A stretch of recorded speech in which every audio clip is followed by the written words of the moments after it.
I'm way too fucking famous. 100%. I'm doing what I can slowly but surely to separate myself from this kind of narrative or whatever this world is that I kind of built. And I'm fine tuning it and tailoring it to what I want out of it. Hey. What's going on? Good to see you. How do you decide when you're gonna wear hair or not wear hair? I don't know. Just I'm you in were an feeling like abstract we're giving hair the world. combo hair. It changes every day. All right, I'm into it. Have you worn hair on stage? Yeah, yes I have for So the you're first not- time last two times that I went on stage. Okay. So you're in the hair zone, back in the hair zone. I'm back in the hair zone. What about the eyebrows? No, I don't need them. Fuck them. I don't need Fuck them. an eyebrow. Maybe a little 1-2. Well, how did you and eyebrows fall out? Like, what was the beef? I think it was like I wanted to do something more editorial with my face as far as makeup. Tell me what that means. What do you mean? Editorial is like makeup that isn't done to make your face look enhanced and like pretty. It's more for the sake of the art, the sake of the picture. So removing the eyebrows gives you a better canvas? Is Yeah, that you what can we're saying? do more. You can do more. You drink it? Yes, I am. Can we have a beverage to get this party started? I forgot what it's called. What is the turmeric with the ginger and the Rise and shine. the rise and shine? And I'll do a 1942 on the rocks, please. Sounds good. Tequila straight up. You know, this conversation I've been working on trying to get you to sit down with me. I had COVID, then you got sick, then I had knee surgery. Now you're in town on tour. It's very weird. I don't know what's in the air, but it's very strange, the pattern of events. So the news comes out and it's like, Doja Cat says she hates her fans. And Yeah. I'm like, she might just be, this was my assumption, Yeah. so correct me if I'm wrong.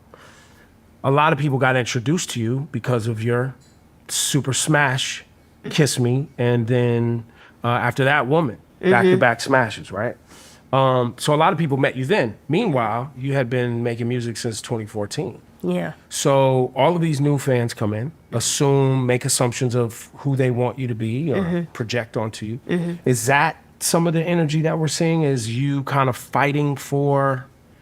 Yeah, one thing that I do want to kind of set straight is that you'll never see a direct quote of me saying I hate my fans. Okay. Not once. But it's a really big misquoted thing where everybody is saying she hates her fans. Never said that. But I do like to play with that as a meme. It's definitely something. And I know that like people who get it, and I'm fine with that. I don't need to like have to explain my sense of humor or explain comedy to anyone. If people don't see the joke, then they just don't see the joke. And it's not my responsibility to have them understand. One of my objectives today, and hopefully you're okay with it, is to get people to know you a little bit better. So I've had the honor of knowing you for a little while. We've had multiple conversations, both on camera and off. And I think I kind of understand you as a creative, like someone who's trying to create. But I don't know if, you know, the people who want to love you know you as a human being yet. And some of that is on purpose, right? Like you kind of want to keep.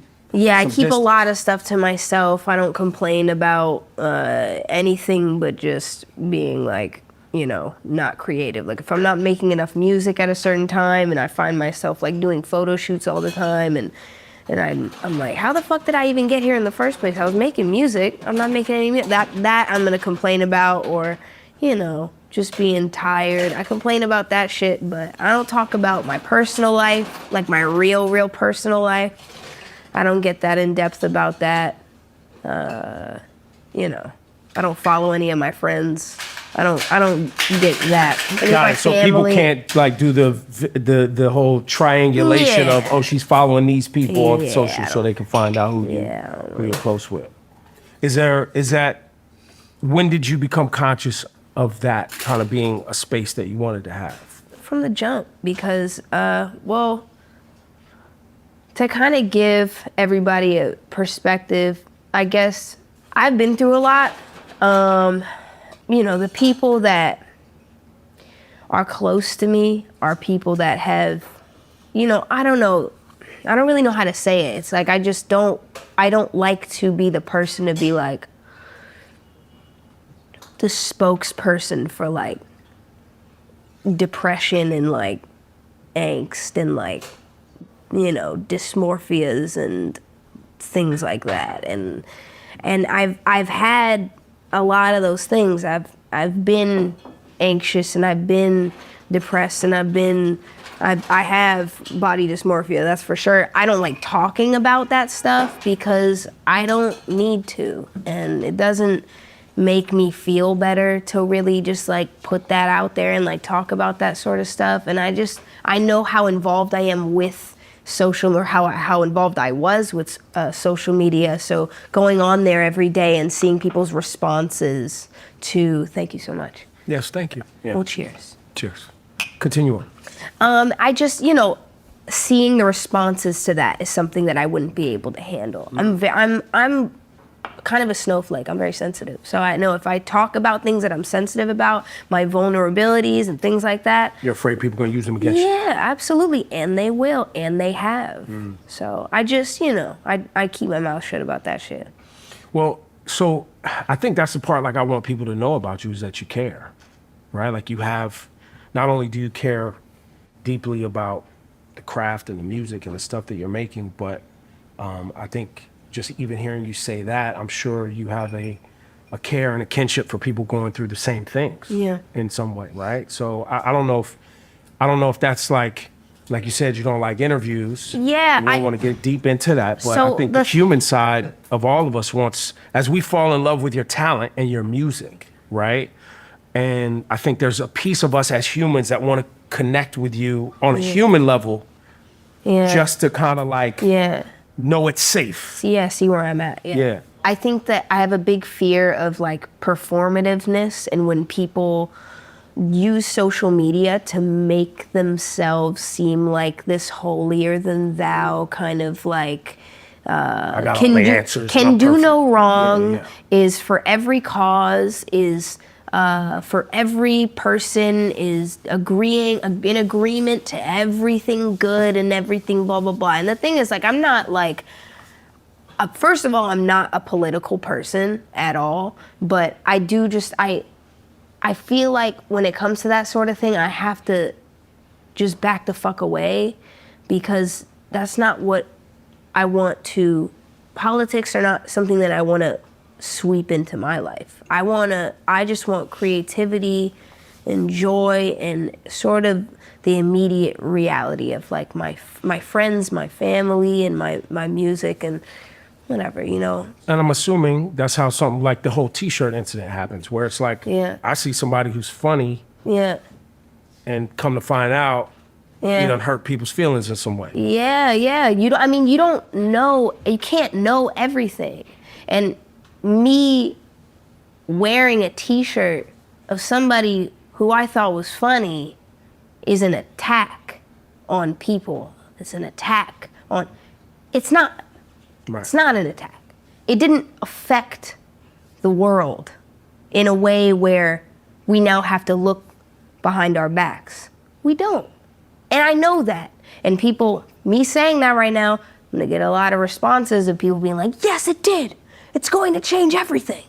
It's gonna. I think some of it you know? is, I think some of it, which is why I asked you to have this convo, I think some of it is trust, right? Yeah. Right? Meaning, if we knew more of you, we saw you, heard from you, we knew what you stood for, right? Something like that happens, you could go, oh, my bad, I didn't know. I also think that I'm way too fucking famous. 100%.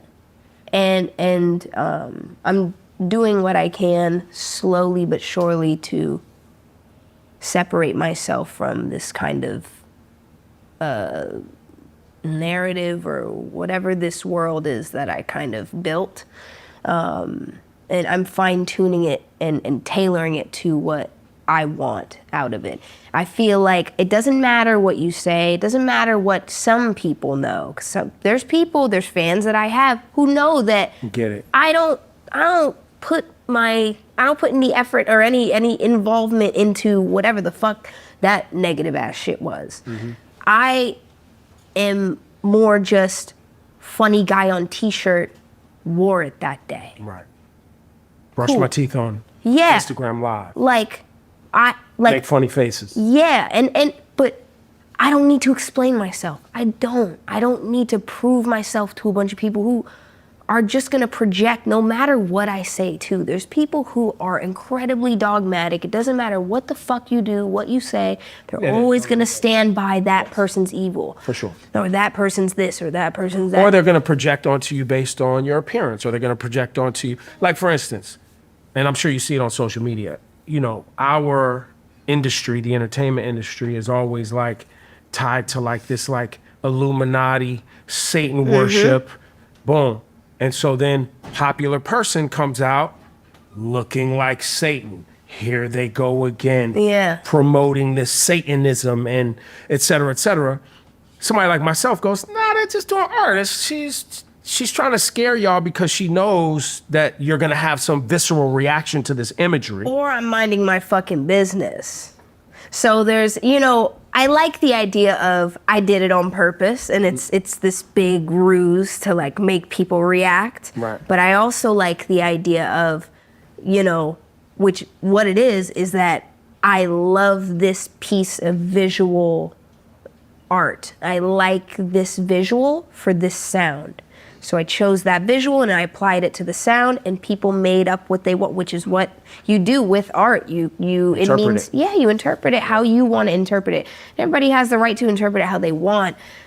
But this whole like, you're a Satanist. Very confident Satanism thing is like, I'm sorry, when the fuck did I say that I was a Satanist? Right. When did I ever say anything, or even go marching outside the church talking about, no, when the fuck did I say that? Anyway, it's really tacky and annoying and fucking discredits a lot of the hard work that I've put in. It discredits a lot of the hard work that a lot of people have put in. And I know from on the inside, what I have seen is a lot of hardworking artists who are inspired and are doing the fucking work that they need to do to create these beautiful atmospheres. It's not real. When you see a fucking CGI dragon fly by a screen, it's not a real dragon. But people really feel that way. Well, look, actors get ran down on the street. Yeah. And people actually think that they're the character. That's a real thing. Yeah. Where like if they played like a mean character in a movie, people would be like, I can't believe you did that. That's how dare you cheated on inducing. her? How dare you? Isn't that crazy? Well, we got to get into this album, Scarlet, which is doing very well. Yeah. Now, this is a predominantly rap album. And I've been on record saying I think Doja Cat is a phenomenal rapper. Thank you for that as well. What does Doja Cat say to the fans of hip hop now that people are dissecting these bars? I think that the album that I made, from Doja Cat's perspective, I think that I made my points in certain songs and I got personal and I spoke about my life. That's right. I think that's important in rap. I think that it can get really redundant, rap. And so I made my very important points and then I kind of I let go and I was free with the rest of it. There's a lot of songs on there. There's one line where the Butter Toes line is like the dumbest line on the album. But I made sure that I didn't push myself too hard. I don't need to prove myself. Like you don't want to take yourself too serious. I don't need MC. to jump out of pop and into rap and be the best rapper alive. What I'm gonna do is go in the studio and make shit that I enjoy making. Right. And then I'm gonna put it out. And I'm gonna have my little moments where I'm like, yeah, maybe that line could have been stronger, but nothing is ever that serious. Mm-hmm. It's never that serious unless you have like a real like thing that you stand for. Like I stand for certain shit. Like I don't like people discrediting people's work. So like talking about in Skull and Bones, I feel like that was the most important part of the album was Skull and Bones because I got a lot of stuff off my chest. And it's just dope. Thank you. Yeah, that beat is fucking crazy. And I fucked around on that. Like, there were some filler bars for sure. I have a lot of filler on this album. But yeah, I think there was a lot of expectations and I don't know. I'm happy with the album, and I'm happy for the future. I'm really excited for the future. Is there a song, and correct me if I'm wrong, you seem like the type of artist that you'll record a bunch of stuff, you like it in the moment, your team falls in love with it, and then you're like, yeah, I don't like that anymore. And they're like, no, this is fucking hot. They do that, yeah. That happens? They do that. Yeah, they'll be like, you gotta put this on there. And the thing is... So let me ask you this. Have they been right? Yeah, they've been right. Yep, multiple times. Yes, they have. Yes, you have. Wait, oh yeah. Which song? Which song? Paint the Town Red. Whoa. I thought Paint the Town Red was kind of like it reminded me of like Target or like Macy's. It reminded me of like Gap. I don't know why. It just kind of is that. Right. And I know like it starts with a curse word and it's like a little bit edgy in that sense. And like I say, I'm a demon lord. Like, yeah, I get that. But like that song just had a very like pants up high vibe. And so I thought, you know, I think strategically, because I can be strategic, I think it was a good addition to the album. And a strong addition to the album. I know that it's a strong song. Did you expect it to be as popular as it is, though? Yeah, I did.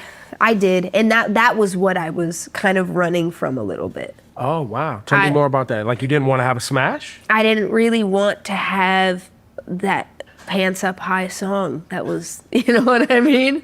Like the goofy kind of like palatable. I wanted to make a little bit of a darker, slower album, but I don't think this was the time for that.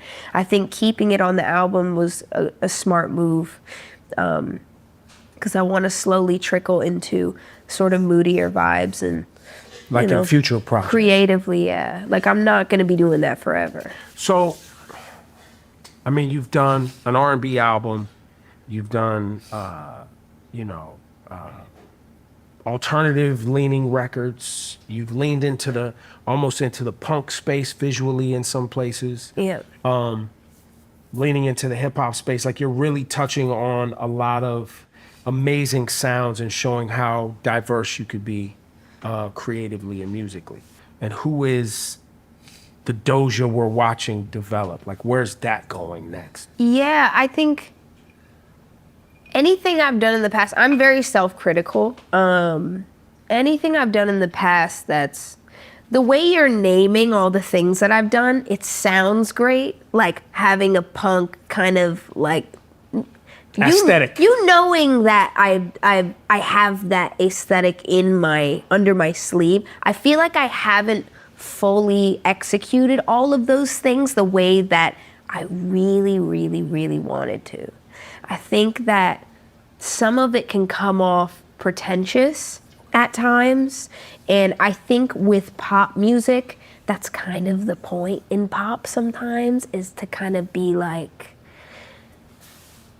what's a good word for it? Like put on a face and put on like a... The show on. You know, you can write a love song that's a pop song and you don't even have to have a boyfriend. Right. You can lie, right. You know? Which I've done. And so I've just written generalized love songs. And I feel like just as far as like sound as well, like I'd love to do a real punk moment, but it's like with live instruments. I have like a bank of beats that I'm, you know, I mean, I get sent fucking amazing beats constantly. But like I'd love to work with a band. I'd love to work with a band. I feel like I'd be so happy working with a band, and just kind of starting from there in an organic way.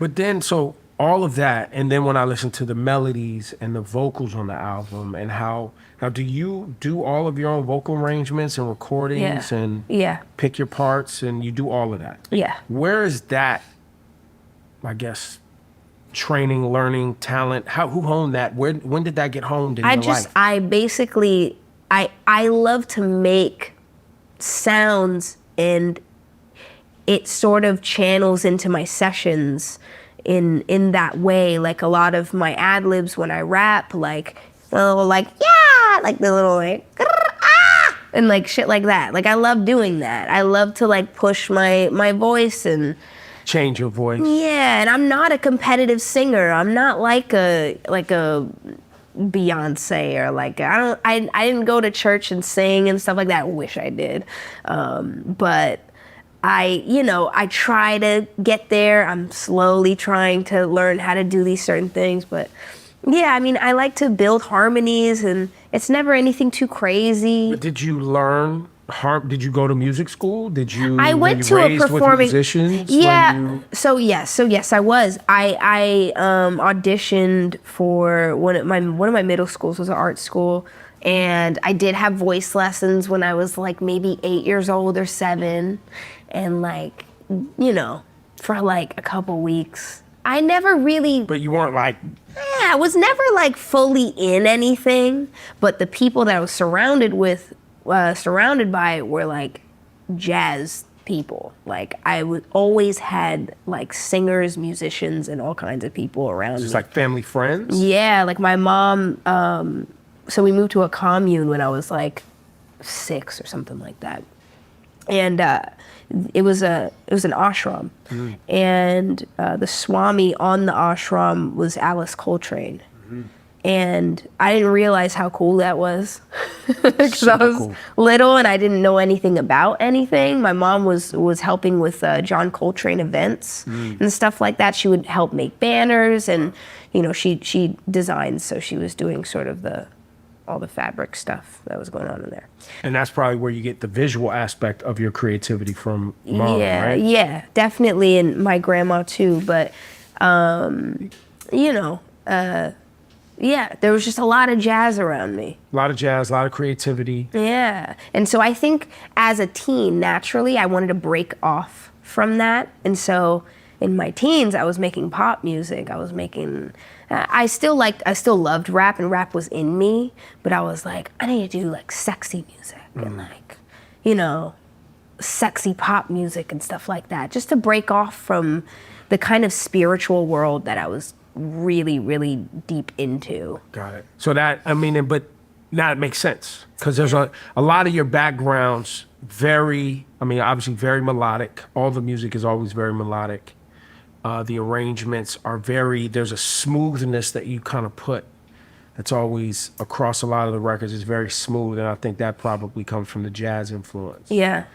So now, at this point in your career, how do you reflect on those influences musically? Like, where does that take? Is that kind of what charts the path forward? Well, yeah. So I mean, more recently, I've wanted to connect with that more than ever, and I really want to. I just want to work with different artists that know music in a different way. I want to collaborate with musicians and not so much vocalists, if that makes any sense. More bands, piano players and bass players and drummers and horn players and. Yeah, I think I feel like that's my calling, and I didn't know that until very, very recently. I just feel like that's the way to go, and after this project, like I'm taking off. So taking off, like we're not going to see you, or taking off